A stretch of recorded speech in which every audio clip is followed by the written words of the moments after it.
வணக்கம் நண்பர்களே. எப்போதுமே ஒட்டு மரங்களை விட நாட்டு மரங்களின் வளர்ச்சி அதிகமாக இருக்குன்னு எல்லாத்துக்கும் தெரியும். அதற்கெல்லாம் ஒரு உதாரணமாக தான் இந்த கொய்யா மரத்தை பார்க்கலாம். இது நம்ம வீட்டில் இருக்கக்கூடிய கொய்யா கன்று. ஏன்னா கொய்யா கன்றுன்னு சொல்லிட்டு கொய்யா மரத்தை கட்டுன்னு பார்க்குறீங்களா? இது கன்றாக இருக்கும்போது நடவு பண்ணியிருக்க வேண்டியது. நடுறதுக்கு சரியான இடம் பிளான் பண்ணதுனால கொஞ்சம் வெயிட் பண்ணி நட்டுக்கலாம் அப்படின்ட்டு ஒரு அரிசி பையில் போட்டு வச்சுருந்தோம்.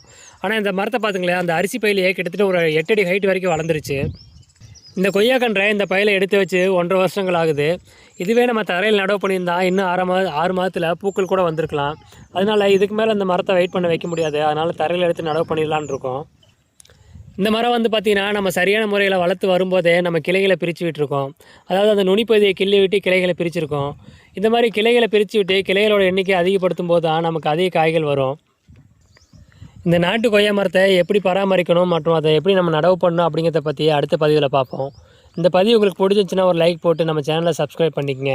நீங்கள் கொடுக்குற சின்ன சின்ன ஆதரவு தான் அடுத்த பயனுள்ள தகவல்களை உங்கள்கிட்ட கொண்டு வந்து சேர்க்கறதுக்கு எங்களுக்கு ஆதரவாக இருக்கும்.